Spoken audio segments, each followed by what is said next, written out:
Muslimanët në mbar botën e përdorin kalendarin islamik, i njohur gjithashtu si kalendari hënor ose hijri, për të përcaktuar datat e ngjarjeve dhe festimeve fetare.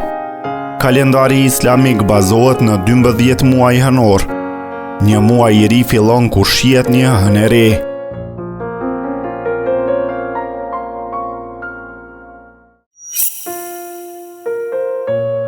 Këta 12 muaj janë Muharrem, Safar, Rabiul Evvel, Rabi al-Thani, Jumada el-Evvel, Jumada al-Thani, Recep, Shaban, Ramazan, Sheval, Dhul-Qada dhe Dhul-Hijje.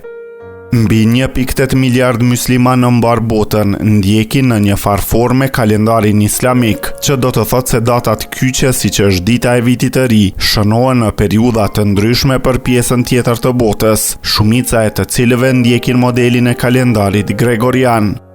Për besimtarët, kalendari islamik ka rëndësi fetare dhe ishte kalendari kryesor i jetës së përditshme, derisa bota perëndimore e bëri kalendarin gregorian dominues.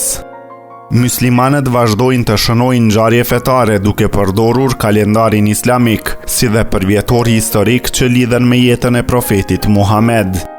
Kalendari hënor përmendet në Kur'an në surën Yunus.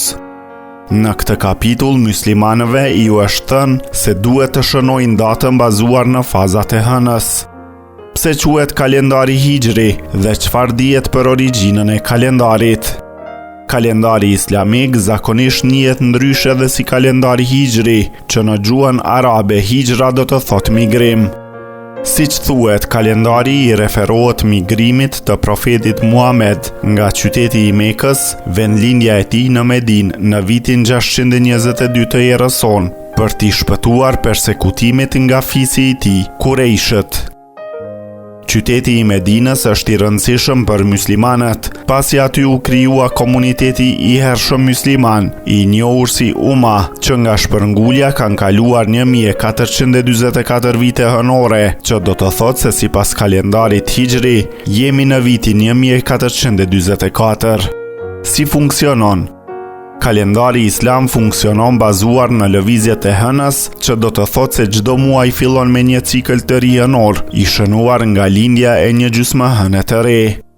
Duke qenë se bazohet në kalendarin hënor, kalendari islamik ka vetëm 354 ditë, për shkak të faktit se një cikël hënor zakonisht zgjat 29 ose 30 ditë, në vend të 30 ose 31 ditëve në muaj në kalendarin diellor, ku bazohet kalendari gregorian.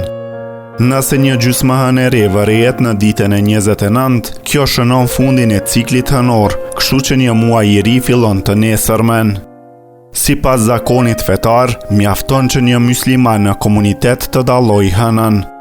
Sot me teknologji moderne, vëzhgimi i hënës është shumë më i lehtë dhe më i saktë shkencërisht. Prandaj është bërë traditë mes muslimanëve që të përpiqen ta dallojnë vetë dhe të mos mbështeten në ndonjë vend për të parë hënën. Cilat vende e përdorin ende kalendarin islam? Muslimanët në të gjithë botën i përmbajnë kalendarit hënor islamik, megjithatë shumica do të jetojnë jetën e tyre të përditshme me kalendarin gregorian më të përdorur. Arabia Saudite dhe vendet e tjera të xhirit ende e përdorin zyrtarisht kalendarin islamik, edhe pse mund të përdorin kalendarin gregorian për qëllime civile. Pse Ramazani nuk bie gjithmonë në të njëjtin muaj dhe në të njëjtën datë? Ramazani është muaji i 9 i kalendarit islamik. Datat e sakta të Ramazanit ndryshojnë çdo vit, për shkak të kalendarit që bazohet në ciklet e hënës.